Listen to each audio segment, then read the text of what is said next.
There is a place where we spend our entire life, but we rarely clean it. Our mind. Every day, we collect invisible things. A regret from the past, a fear about the future, a conversation we keep replaying, and slowly, without noticing, our mind becomes crowded. We live in a world that is always asking for our attention. Notifications, deadlines, expectations, information from every direction. We are connected to everything. Yet many people feel disconnected from themselves. The noise outside becomes the noise inside. A single thought may not feel heavy, but thousands of thoughts carried every day can become a burden. The things we cannot control, the things we cannot change, the things we are afraid might happen. Slowly, they take space inside our mind. But what if peace does not come from adding more? What if it comes from learning what to let go? For thousands of years, wise people around the world searched for one answer. How can a human being find peace in a noisy world? Their answers came through different philosophies. Ancient wisdom that teaches us how to control our thoughts, live in the present, remove unnecessary weight, and flow with life. In this journey, we will explore 4 timeless philosophies: Stoicism, Zen, Dhanshari, and Taoism. 4 different paths, one goal: a peaceful mind. Chapter 1: Stoicism. It was just a short message. Can we talk tomorrow? That's all it said. But Maya's mind immediately started filling in the blanks. Did I make a mistake? Is my manager unhappy with me? Did something go wrong? And before she even knew what was happening, a simple message had become 100 different worries. The strange thing about worry is that the mind doesn't need facts to create fear. It only needs a possibility. Maya wasn't reacting to something that had happened.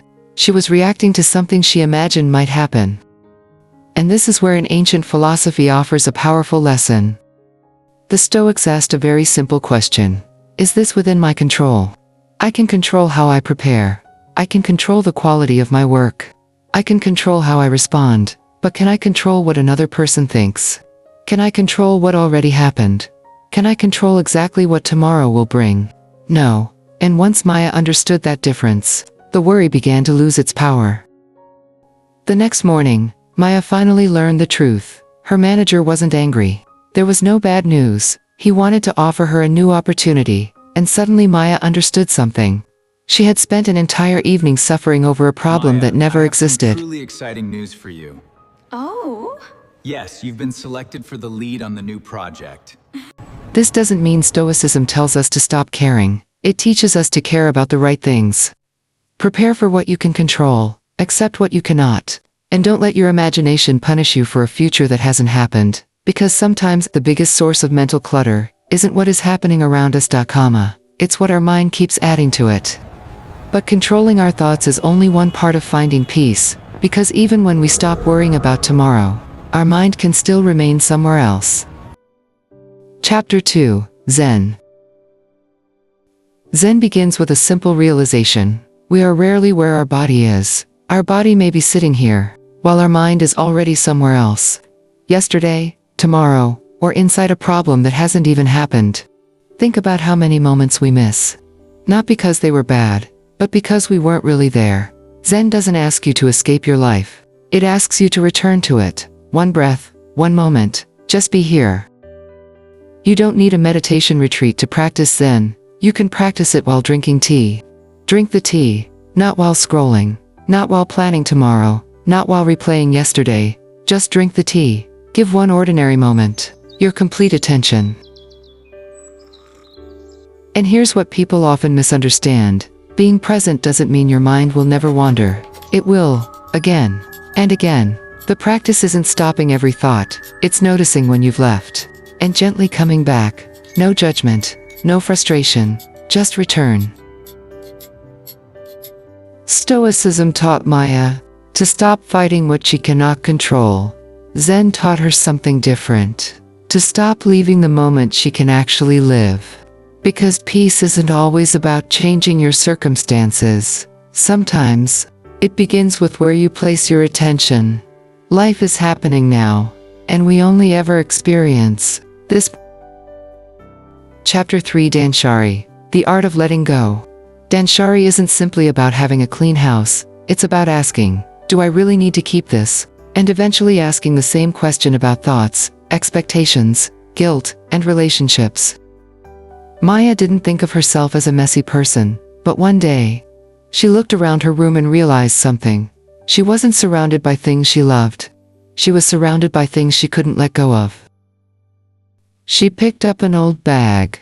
I might need this someday. Then an old dress. Maybe I'll wear it again. An old notebook. I can't throw that away. And one by one, everything had a reason to stay. Then Maya asked herself a different question.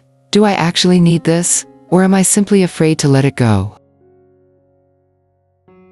And that question changed everything.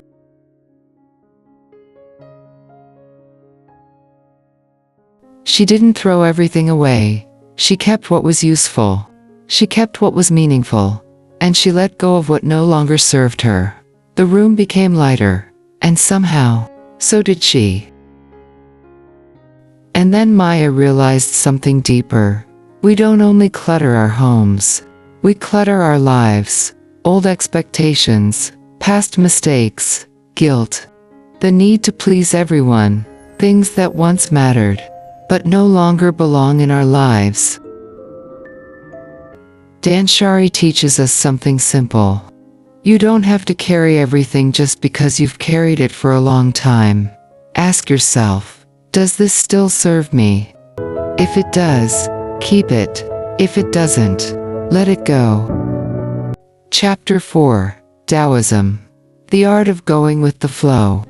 Stoicism taught Maya to control what she can. Zen taught her to be present. Dhanshari taught her to let go.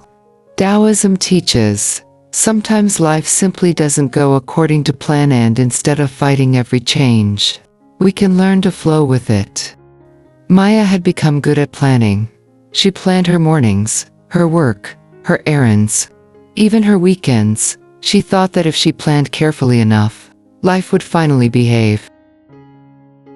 Then, one rainy morning, her bus was delayed, her meeting was moved, and the plans she'd carefully made began falling apart. Maya wanted to fight every little change. Why can't things just go according to plan? And then she noticed something.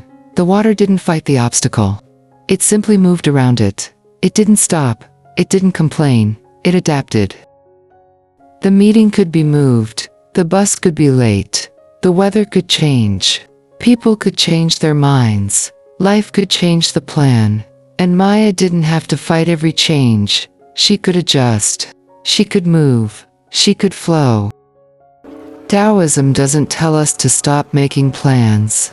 It reminds us not to become prisoners of them. Sometimes the path changes. Sometimes the answer changes. Sometimes life takes us somewhere we never expected. And that doesn't always mean we've gone wrong. Sometimes it's simply another path. Maybe a quieter mind isn't created by one perfect philosophy. Maybe it's built from small choices. Stoicism teaches us to focus on what we can control. Zen teaches us to return to the present. Dhanshari teaches us to let go of what no longer serves us. And Taoism teaches us to flow when life changes direction. 4 different ideas, one simple goal, a lighter mind. Because decluttering your mind doesn't mean having no thoughts. It means learning which thoughts deserve your attention, and which ones you can finally let go.